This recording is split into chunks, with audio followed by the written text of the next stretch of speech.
Hey everyone, welcome to Calculus 3. This is going to be lecture 1 of the course. And in this lecture, we're going to kick off a subsection of the course where we discuss some of the mathematics needed to describe three-dimensional space. And vectors are going to be the main topic there. So we'll talk first about vectors, then we'll talk about coordinate systems in space, then we'll talk about some special properties of vectors. We'll get into lines and planes in space, and then ultimately to surfaces, to be able to describe surfaces in three-dimensional space. After that, we'll jump into vector-valued functions, and just functions of several variables in general. And then we'll start in on the calculus proper. So really, you can kind of think of Calculus 3 as taking a lot of the tools and ideas from Calculus 1 and 2, derivatives, integrals, that kind of thing, and moving them out of two-dimensional space into three-dimensional space. Okay, and so there's a fair amount of prerequisites for that activity, and so that's really kind of where we're starting. We're starting by trying to get comfortable with describing 3D space. Okay, and so we'll kick off with vectors in the plane. Okay, and so this will be section 1.1, and we're going to call it vectors in the plane. Okay, so the way to start is by describing the use of vectors. And so many quantities, in geometry and like in physics, things like area, volume, temperature, mass, time, a lot of the quantities you're used to talking about, they can be characterized easily by single numbers, right? Real numbers, of course, scaled to an appropriate unit. These kinds of quantities are called scalar quantities. Okay. Now, contrast things like area, volume, temperature, mass with things like force, velocity, acceleration. These latter quantities are different in the sense that they have not just a magnitude, not just a size, but also a direction. Okay, and so you can't capture force, velocity, acceleration by a scalar alone. They require some other kind of number, and that's kind of what we want to start with regard to vectors. That's kind of the motivation. The opening motivation. Vectors have lots and lots of properties, but that's sort of the one to start with initially. So we're used to quantities like area, volume, temperature, mass, time,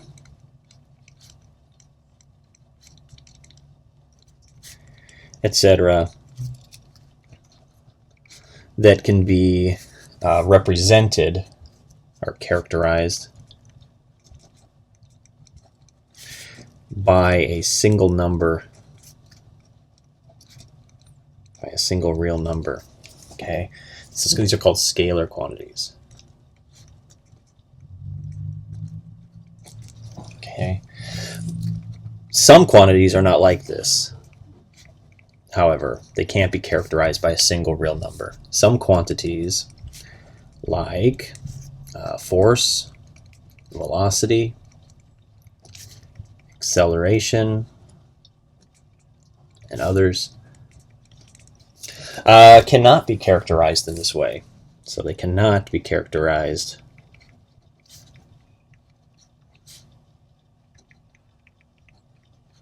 by a scalar.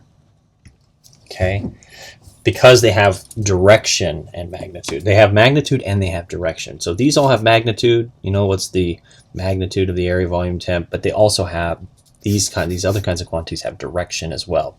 The magnitude is directed in some way. So because they have both magnitude and direction. Okay. All right. So that's the starting point. right? So you've got these two different kinds of quantities. And for this second kind of quantity, we're going to introduce the idea of a directed line segment, which will lead us to the idea of a vector. Okay, so for these latter, we use directed line segments. Okay, and so simply put, a directed line segment, you know, if you're in the plane, you've got a point P, you have another point Q, there's some line between the two, and it's indicated by an arrow, right, meaning that it's directed. You're moving from one to the other. All right, so here we would call P the initial point, Q is the terminal point, right, and we would talk about this as the line PQ, and it's frequently denoted like this, directed line segment PQ. Right, and when it's written like this, you know that it's going from P to Q. Okay. The length of PQ is also called its magnitude.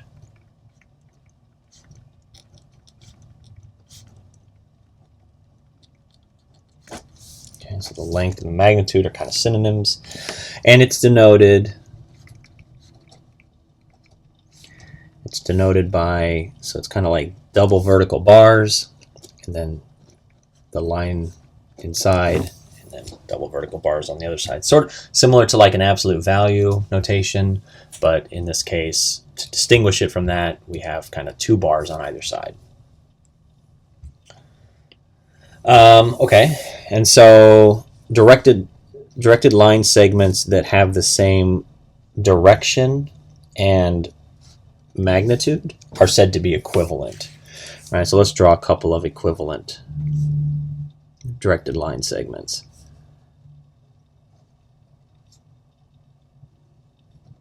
So notice these are all over the place here. They don't start in the same place, they don't end in the same place, but they all have the same direction and they all have the same magnitude. So these are all equivalent directed line segments.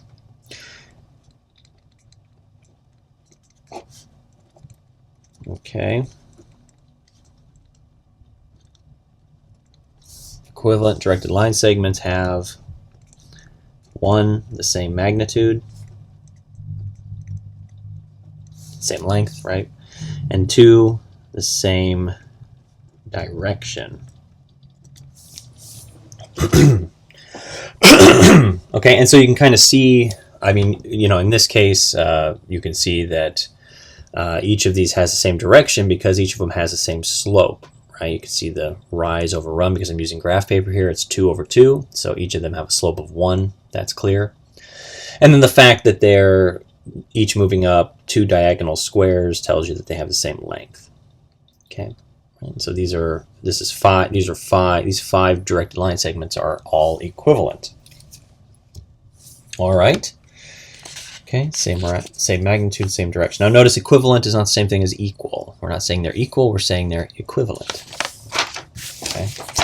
All right. We say that the set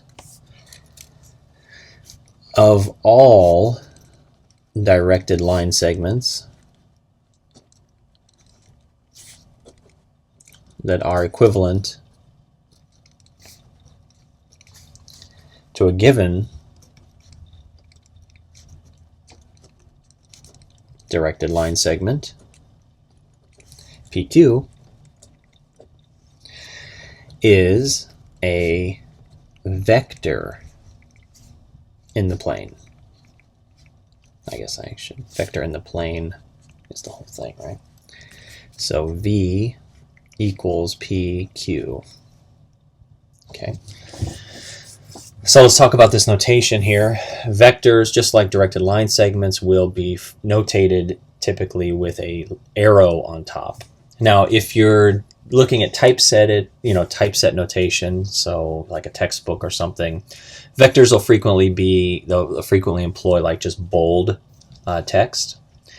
But if you're handwriting things, you'll have to resort to denoting v as a vector with an arrow on top. Vectors are denoted with an arrow on top, or in bold if typeset. Right, so just keep that in mind. Okay. And then, like frequently, how when you're talking about algebra, you frequently are using, x's and y's. When you're talking about vectors, u, v, and w are sort of the typical generic variables.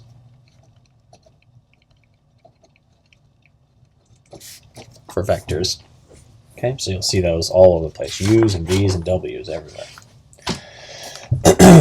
Okay, let's do an example. Let's get some numbers here. Let's take a look at some actual numbers. So let's let V be the vector from 0, 0 to 3, 2, and let U be the vector from 1, 2 to 4, 4. Let's show that they're equivalent.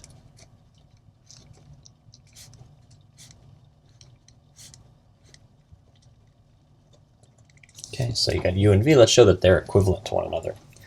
So remember, equivalent means same direction and same magnitude. Well, let's start with the direction then.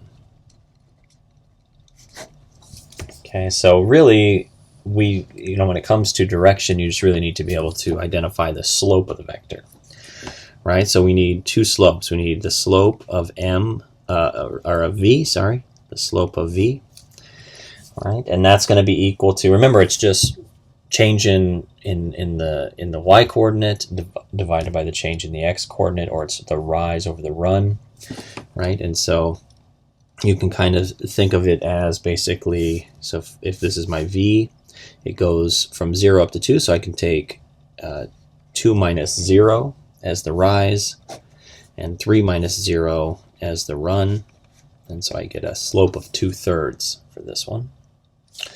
Now we would anticipate that u would have the same slope if they are equivalent. All right, so let's do the same thing for this vector. So we would go from 2 to 4, so that'd be 4 minus 2 is the change there. And then it goes from 1 to 4, so it'd be 4 minus 1 is the change in the run. And of course we do see 2/3. All right, so same slope, that implies same direction. Okay. All right, now what about the magnitude? Well, magnitude, remember to show to identify the magnitude, that's the length, right? We would just need to figure out what the distance is between the initial point and the terminal point. So just to recall the distance formula from algebra, recall that the distance between x1, y1 and x2, y2 is d equals, and it's just basically going to subtract them, right? So it'll be x2 minus x1 squared plus y2 minus y1 squared, and you're going to take the square root of that. And so this is what we're going to use to identify the magnitude of the vector v and u, right? Because we know the initial point and we know the terminal point for each of them. Okay, so let's see what the magnitude of v is. Okay, so it's going to be 3 minus 0 squared plus 2 minus 0 squared. We're going to take the square root of that. And so that's 9 plus 4. And so you get the square root of 13 for that. All right. Now what about the magnitude of u? Well, it's the same formula, so it's 4 minus 1 squared plus 4 minus 2 squared. I'll take the square root of that. And we can see this is going to be a 3 squared, just like above, and this is going to be a 2 squared, just like above. So we'll get 9 plus 4 and the square root of 13. So same length. So same slope and same same slope implies the same direction. Same length implies the same magnitude. So same direction and magnitude means they are equivalent. So u and v are equivalent. Okay? Perfect. All right. Doing great. Let's talk next about this idea of standard position of a vector. Okay, so we saw that vectors can be all over the place, but it's usually convenient, this is your x, y plane. It's usually convenient to consider vectors whose initial point, P, is at the origin, 0, 0.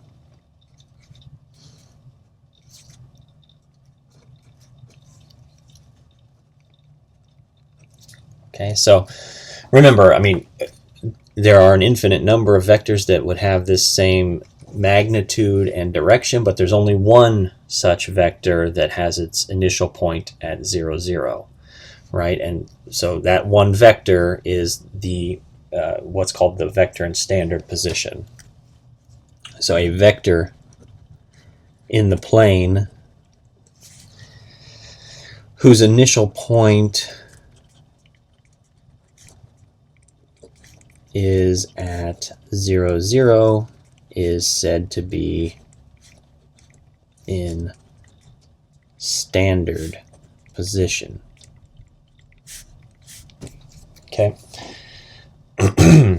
Okay, so just to reiterate that, let's draw a handful of vectors here. So I've got this guy out here, this guy out here. So similar to what we did initially. We've got all these vectors. You can see they all have a slope of 1 in this case, so they all have the same magnitude they all have the same direction. And you can see that they're all also the same length. So these are all equivalent vectors, and this vector also is an equivalent vector, right? It has a slope of 1, same length as the others. But this guy here is in standard position. Right, so there's an infinite number of ways to draw this particular vector, or you can basically locate it anywhere you want, but there's only one way to draw this vector in standard position. Okay, there's only 1, 0, 0 basically. Okay, so vectors in standard position have a lot of nice qualities. They're what we like to mostly reason about, and one of the things that's nice about them is that a vector in standard position can be uniquely identified by the coordinates of the terminal point. So a vector in standard position can be uniquely identified by the coordinates of its terminal point. Okay. Right, and so if this is the point v1, v2, then we can write the vector v is equal to v1 comma v2. Okay. All right, and so this kind of gets us to the component form of a vector. So let's talk through that. It's a definition. So if v is a vector whose initial point is the origin,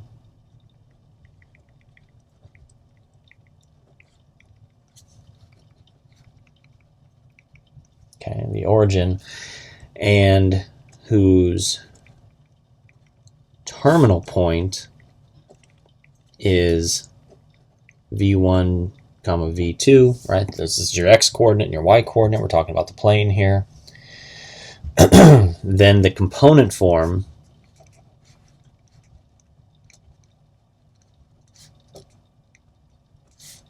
of v is given by the vector v is equal to v1 comma v2. Okay. And so we, there are different ways to notate vectors. Like this is the way that we'll use these kind of like triangular braces on the side here. Okay, just to distinguish them from, a point in the plane, right? So a vector will have this kind of these pointy brackets on the end, and a point has parentheses. Okay, now when we're talking about a vector, we refer to v1 and v2 as the components of v. So v1 and v2 are the components of v. Okay, now it's easy to want to call them the coordinates of v, but that would be incorrect, right? These are definitely different than coordinates, right? Now they're related ideas for sure, but notice when you write v in the component form like this, v1, v2, the implication is that you're talking about a directed line segment whose initial point is the origin, right? When you just see an ordered pair in parentheses like this, you're talking about a single point, right? Now they're certainly related, but this is a different idea, right? This is a different idea. Here we're talking about a directed line segment. Here we're talking about a single point. So to kind of aid with that, we use the terminology components versus coordinates. Okay. All right. So that is the component form of v. Now a couple things to notice about vectors in standard form. First is if p equals 0, 0, i.e. the initial point is 0, 0. So if you're talking about a vector in standard position, and the terminal point is also 0, 0, then this vector is called the zero vector. Okay, it's called the zero vector and is denoted by 0 with an arrow on top. Okay, so notice here that the zero vector is not the number 0. It's the vector whose components are both 0. All right. Okay, so that's why we have to have the arrow on top to distinguish this from the number 0. Right. So this is the zero vector is different than the number 0. It plays a similar role in the world of vectors as the number 0 does in the world of real numbers, but it is not, strictly speaking, 0. It's the zero vector. Okay. All right. Very good. So we're just kind of pushing through some definitions, getting some ideas out on the table. So given the component form of a vector, we can start to talk about what makes two vectors equal. So the component form of a vector implies that we'll say v and u, v equal v1, v2, and u equal u1, u2. So the component form of a vector implies that v and u are equal if and only if v1 equals u1 and v2 equals u2. Okay, so namely the corresponding components are the same number. Okay, so they have to be the same number. Okay, very good, very good. All right, now, so we've got a couple different ways to denote vectors. Let's talk about how we can move back and forth between them. All right, that's a big piece, big thing that we want to get comfortable with here. So let's talk about converting. So to convert a given vector to its component form,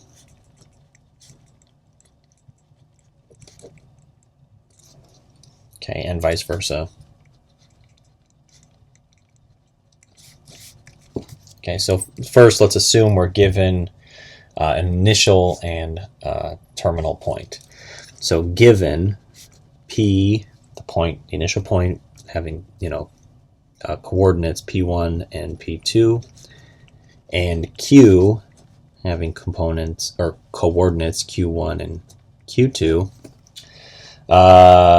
let's write the vector. So convert to component form. Okay, so let's say the V here, vector. Well, we know that that's going to be some V1 comma V2. These are the components. How do we calculate the components? Well, we would just subtract off the coordinates. Right, so it would be Q1, the terminal, the x value for the terminal point, minus the x value for the initial point. And then for the second component, it's going to be the terminal, the y coordinate for the terminal point, that'd be Q2, minus the y coordinate for the initial point, which is P2. Just like that. Okay.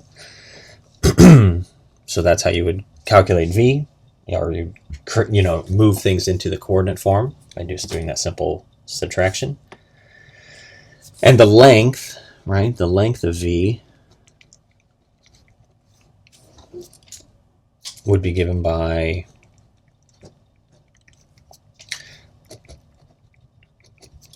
so again, the magnitude of V would be Q1 minus P1 squared plus Q2 minus P2 squared. Take the square root of that. And that's going to be the same thing as, notice this is V1 and this is V2, right? V2 is that. Okay.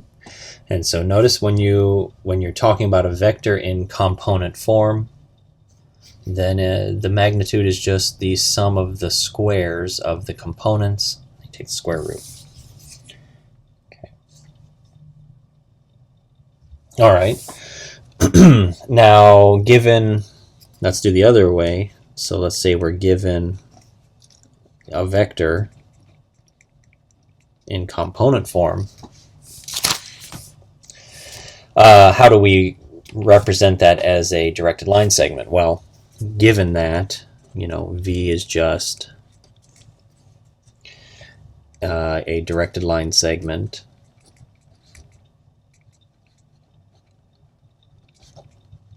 from P to Q, where P is 0, 0, and Q is V1, V2. Okay.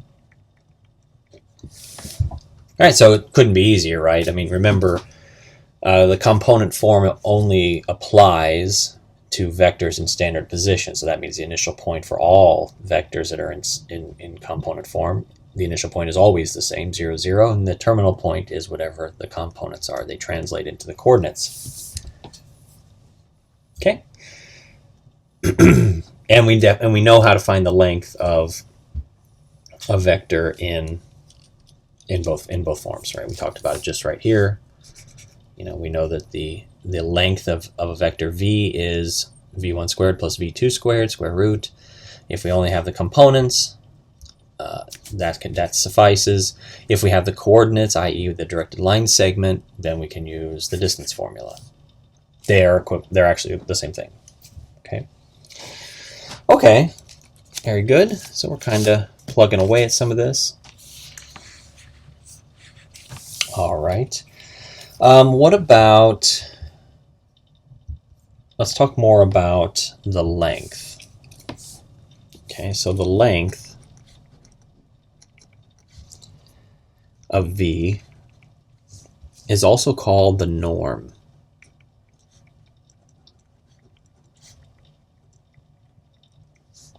Of V. A couple things on the norm. If the norm of V equals 1, then we say V is a unit vector. It's a unit vector. And secondarily, if V equals 0, then V must be the 0 vector. Right. The only vector whose norm is 0 is the 0 vector. Okay. All right. Let's do an example. Let's do an example here. Let's find the component form and length of a given vector.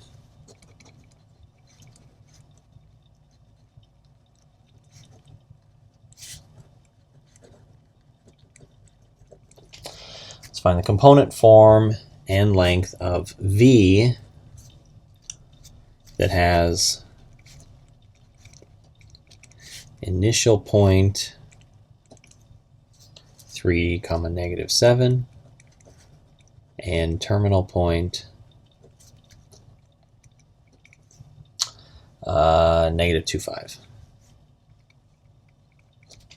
Okay. All right, so V, right, we know that this is going to be a V1 and a V2, and we can easily calculate that by taking the terminal point coordinates and subtracting them to come up with the components. So we would do what? -2 minus 3. And that'll give us our V1, and then V2 will be 5 minus -7.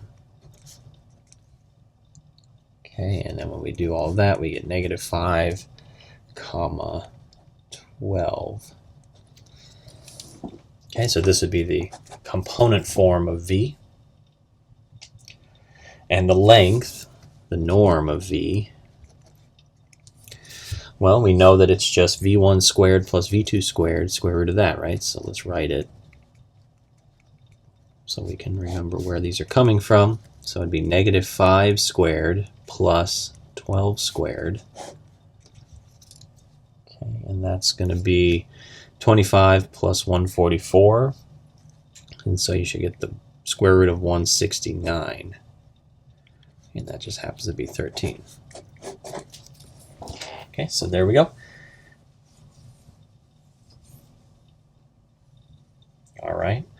So, so we've talked about what a vector is. We've talked about some of the different ways we can write a vector, component form as a directed line segment. We've talked about standard position of a vector. What we want to do next is talk about how to do arithmetic with vectors. How do we add them, subtract them, multiply? What can we do with them? So let's talk about vector arithmetic. Okay, so we're going to let U be a vector U1, U2, and V a vector also V1, V2. And C is going to be a scalar, so it's just a real number, just one number. Okay, so given this, the vector sum is defined like so. So it'd be U plus V. So add the vectors u and v. We add the components. So u1 plus v1, u2 plus v2.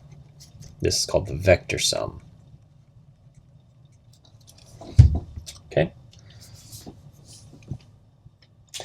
All right.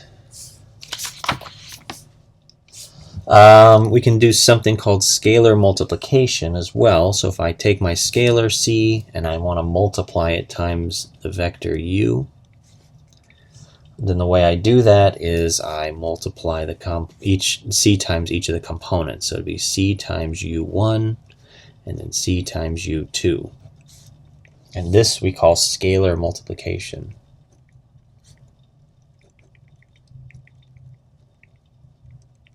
Okay, very natural. Right, just kind of basically multiply it through the vector. Now each of these kind of spins off additional considerations. So there's something called the negative of a vector. And so what do we mean when we say negative v? Well, the way to think about it is that that's the scalar -1 times v. Okay, and so we know from the previous that if you see negative v, what it really means is the components are negative. Right, this is what we call the negative.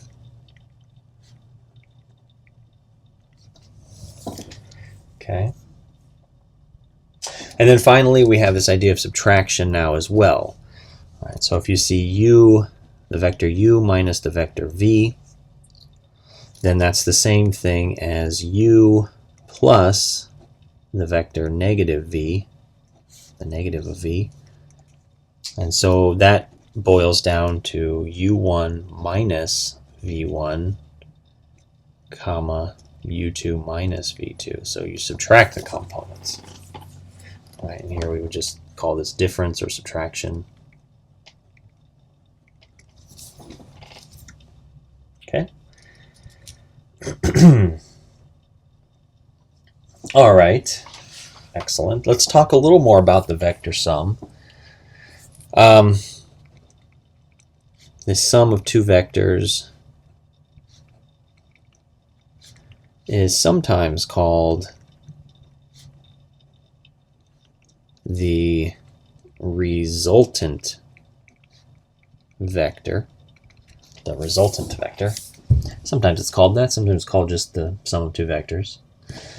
So let's talk about what this means geometrically, because vectors have sort of a geometric basis. So let's talk, at least two-dimensional vectors do. Let's talk about what we see when we add two vectors. Okay, so let me draw a couple vectors here. So we'll have this one. This will be our u. And then we'll have this one as our v. Okay, so let me just kind of move this over, kind of showing a little bit of a time lapse. So v looks like this. This is our v, right? So just moving that over there.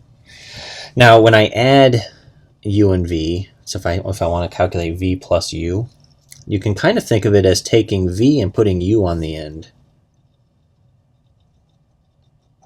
Right, like something like this.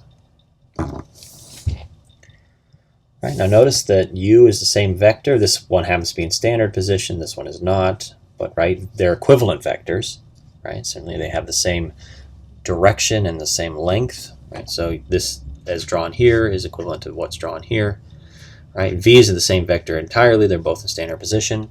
But when I add these two vectors, I get the resultant vector, which is v plus u. And so I'm going to try to draw this as cleanly as possible. So v plus u would come from the origin and go all the way out here. All right, so here's your v, that's your u, right? You can kind of think of this as the u as well. And this guy here is the resultant vector, v plus u. All right, so you see how they kind of connect? All right.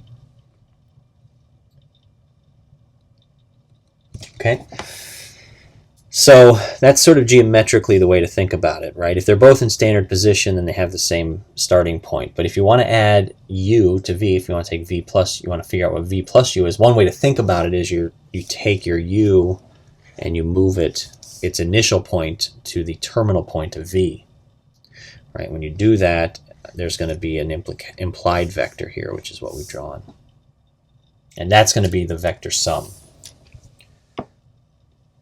All right, very good. So let's do an example with some of this arithmetic.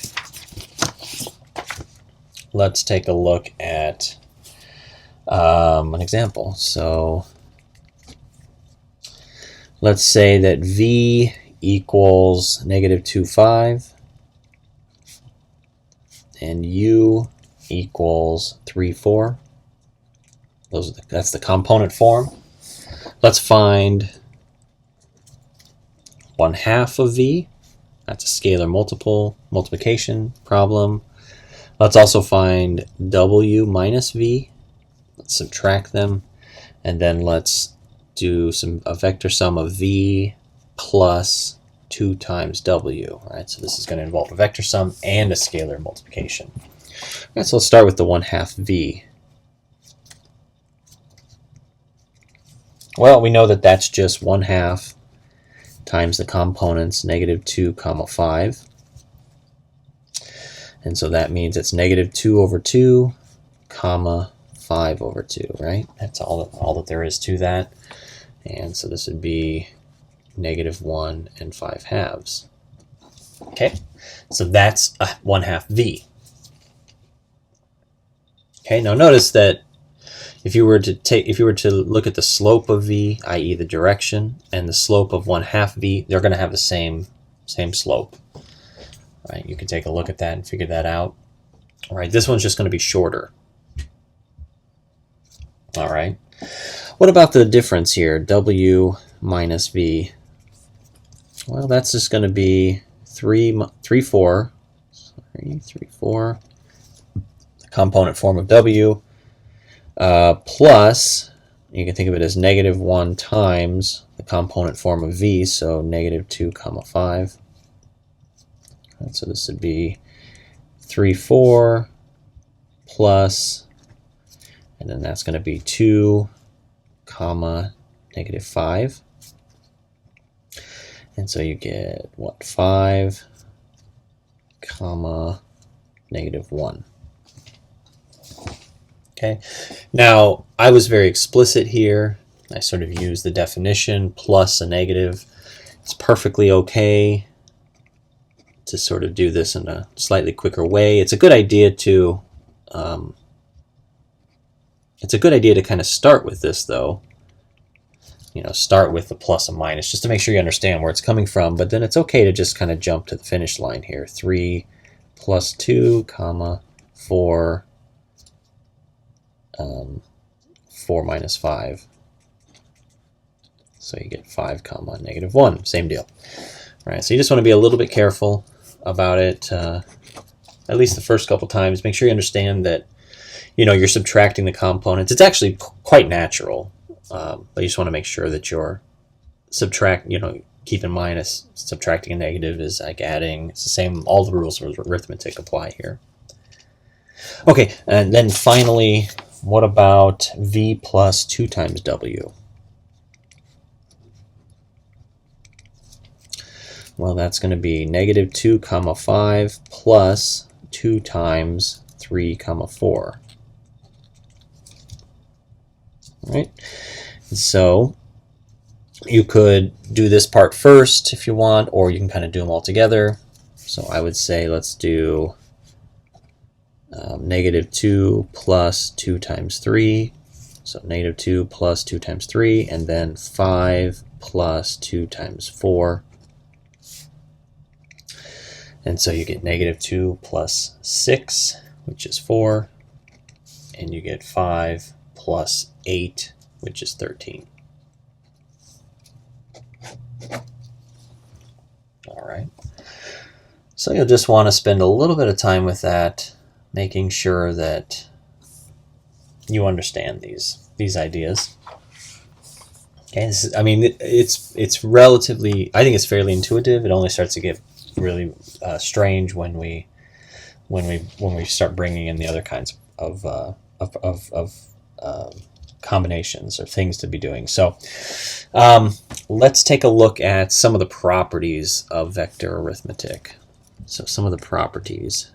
Now the good news is that these are, they basically align really well with ordinary arithmetic properties. So properties of vector addition and scalar multiplication. Okay, so these are they align very nicely with what you're used to seeing. So the first one is, well, let's let u, v, and w be vectors, and c and d scalars, real number scalars. Okay, so the first one is commutative property, right? So if you take a vector u plus a vector v, you'll get the same result if you take a vector v plus a vector u, right? So this is commutative property. Okay, so they commute. The order doesn't matter with addition. Same thing at, 2 plus 3 is 5, 3 plus 2 is also 5, right? So it's the same principle with vectors. Okay.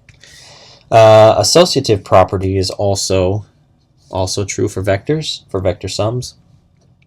So if I take u plus the vector v and I get something, and then I add to that the vector w, it's the same thing as adding u to the sum of v plus w.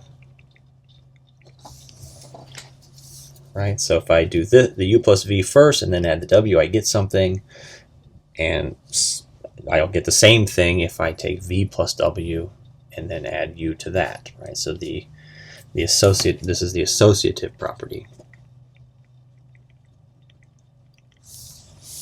Okay, so it doesn't matter kind of which, if I have multiple vectors in a vector sum, like three or more vectors in a vector sum, it doesn't matter the order in which I combine them if they're all added together.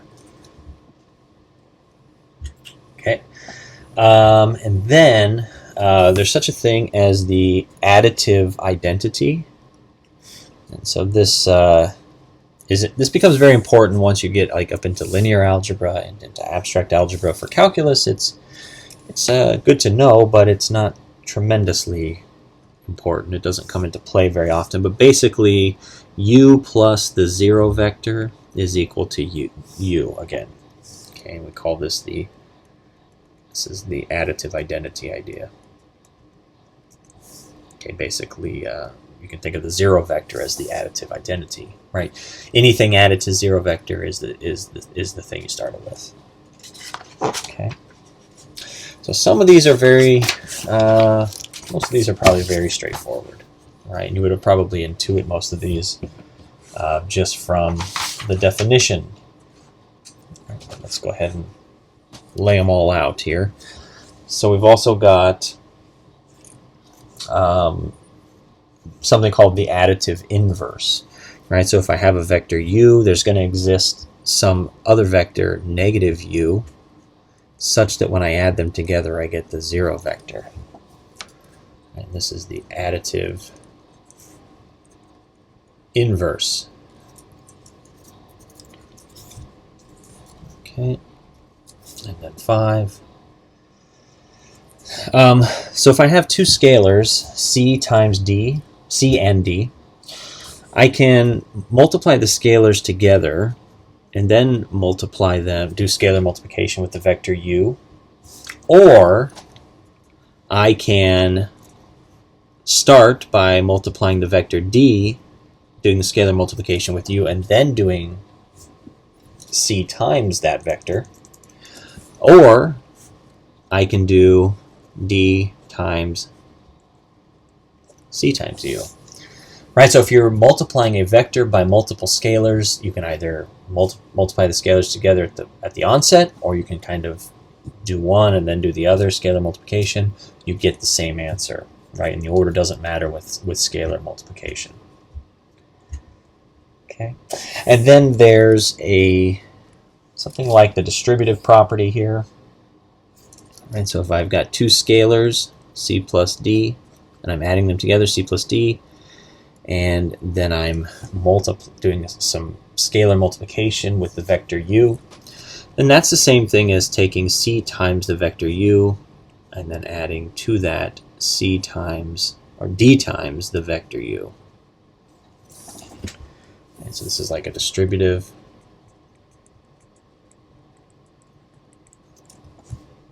Okay, distributive property at work here.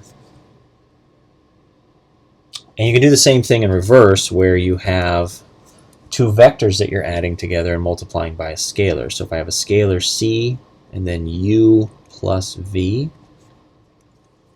then I'll get the same thing if I multiply c times u and then add to that c times v. So again, another distributive property. All right. Okay. And then the last one we'll mention here is kind of a two-parter. So there's, first of all, the number 1, the scalar 1 times any vector u is u. Okay, so 1 is a special kind of scalar. It basically leaves the vector unchanged. And 0, the scalar 0, not the 0 vector, times any vector u produces the 0 vector. All right, so if I take 0, the scalar, times any vector u, I get the 0 vector out. Okay. Now, most of these are really easy to prove. Let's do an example of one, just so you can see kind of how the proofs go with these. So let's prove item 1, or sorry, let's do item 2. Okay, so that one, remember, was the associative, so it'd be u plus v plus w equals u plus v plus w. Okay, so we want to prove that. Now, most of the time, these things kind of work the same way, right? You basically take the vector and you unwind it into component form, and then you do all the combination of the components, and then you pack it back up, right? You start with something, you unpack it, and then you rearrange it, and you pack it back up. And that's how this one is going to go as well. We'll start with u plus v plus w, like so, and we're going to unpack this. All right, so what does this mean? Well, I've got the vector u1, v1 plus the vector u2, v2. All right, and I'm adding those together first, and then adding the other vector w1, w2 to that. Okay, and so I start by combining these two. All right, and I get u1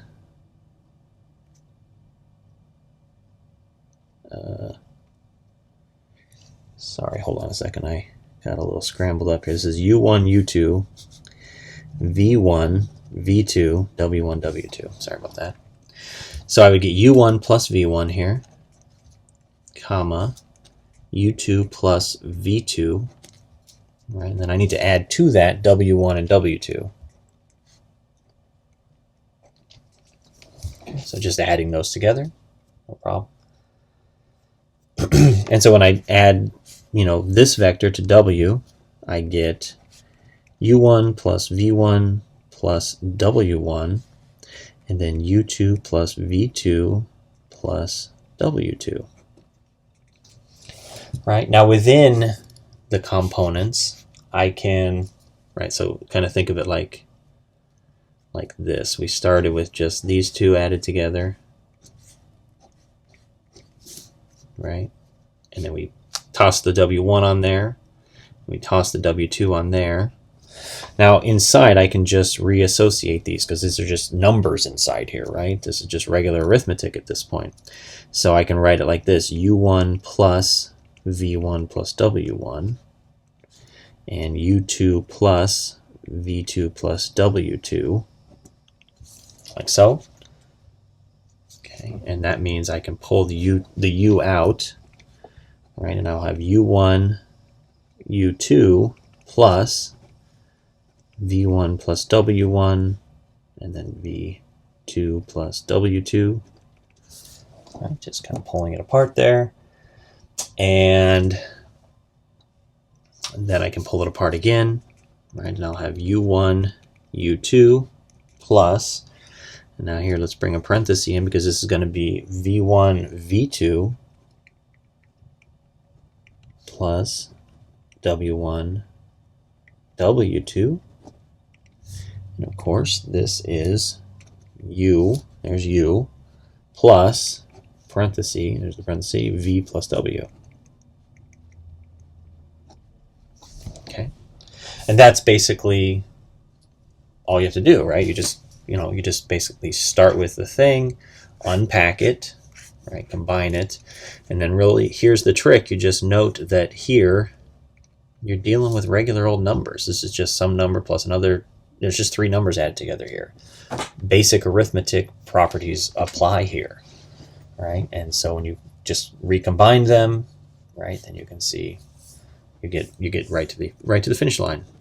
Okay, now this is just item 2. Most of these other ones that we've listed here kind of follow a similar pattern. I mean, they're all going to be a little bit different, but like for example here, you would just do basically the same thing. You would add the two vectors together and then multiply by c, and so this would be all the components would be kind of, laid out, and then you would factor the c out separately into these two pieces here.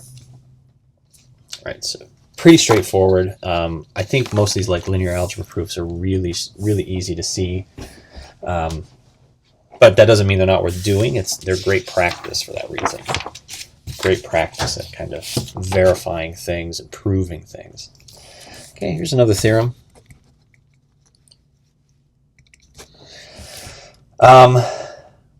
Let's let v be a vector and c a scalar. Okay, then the norm of c times v is equal to the absolute value of c times the norm of v. Okay, if I've got a vector v and a scalar c, then the length of c times v is equal to the absolute value of c times the length of v. Okay, so let's prove this one. Let's see what a proof for this looks like. Okay, so we know, because c times v, we know that that's just cv1 comma cv2.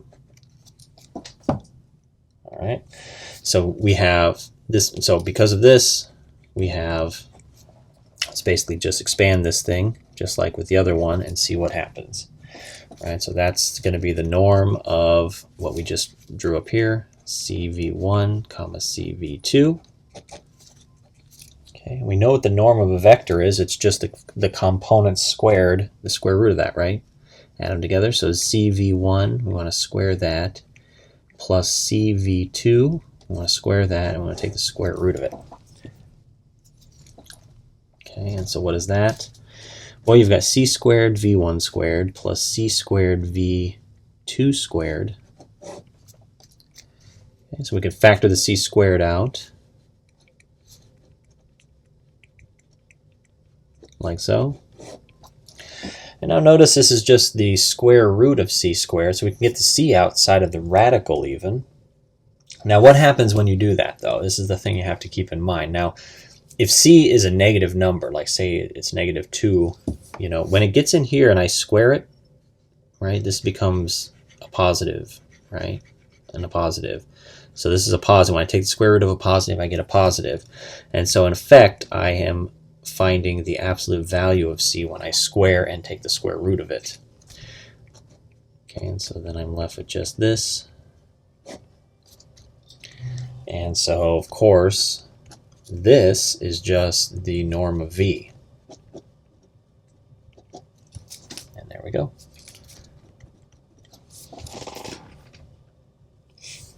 Okay, that just shows you exactly how that works.